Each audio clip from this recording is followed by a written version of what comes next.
सभी को राधे राधे और जय श्री राम। भारत के सबसे पढ़े लिखे आदमी की बातें सुनो, उसके बाद बात करते हैं।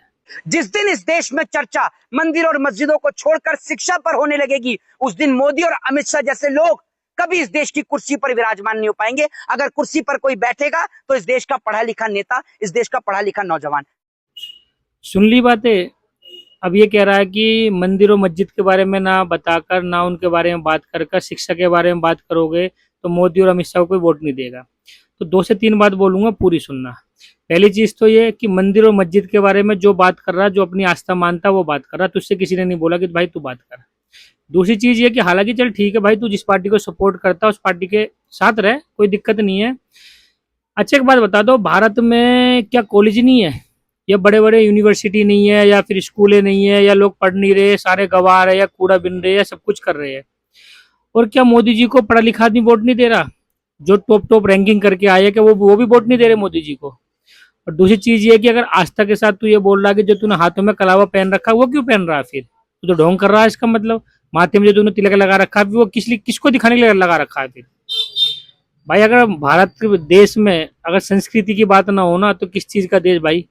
घर में तुम जितने भी पढ़े लिखे आदमी बैठे हो, और अगर तुम्हारे आपसी में प्यार ना हो ना, तुम्हारा पढ़ा लिखा होने का कोई फायदा नहीं है। तो बस वीडियो के माध्यम से इतना बोलना चाहता हूँ कि कॉलेज भी बन रहे हैं, हॉस्पिटल भी बन रहे हैं, शिक्षा भी जिसको प्राप्त करनी है, जो पढ़ना चाहता है ना, तो अंधेरे में बैठकर भी एक फोन की या मोमबत्ती की फ्लैश लाइट लेकर भी पढ़ लिख कर कामयाब हुआ है। जिसको नहीं पढ़ना ना, तो बड़े से बड़े यूनिवर्सिटी में डाल दो, पढ़ लिख कर कुछ नहीं कर पाएगा। तो उसी तरीके से ना देश में सभी कार्य हो रहे हैं, लेकिन विपक्ष के जो भी नेता या जो भी उनके सपोर्टर है, खाली उनका काम है मोदी विरोध करना, मोदी का विरोध करना, मोदी का विरोध करना। और जो तुम जिंदगी भर करते रह जाओगे। जो भी नाम है दीपक कलाल पढ़ा लिखा इंसान, मैं तो ये अपने आप को बहुत पढ़ा लिखा आदमी मान रहा है। 30 से 40% पढ़ा लिखा इंसान ना मोदी जी को वोट देता है, जिसे कहते हैं अच्छा खासा पढ़ा लिखा।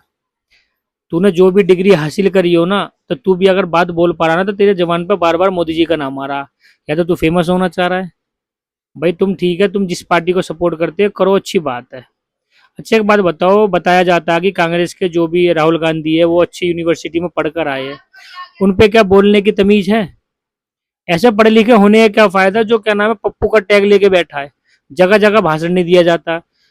कहते हैं ना प्रधानमंत्री के बारे में किस तरीके से बातें करनी चाहिए, तू तड़ाके करके बात करनी। तो भैया ऐसा पढ़ा लिखा तो हमें नहीं चाहिए।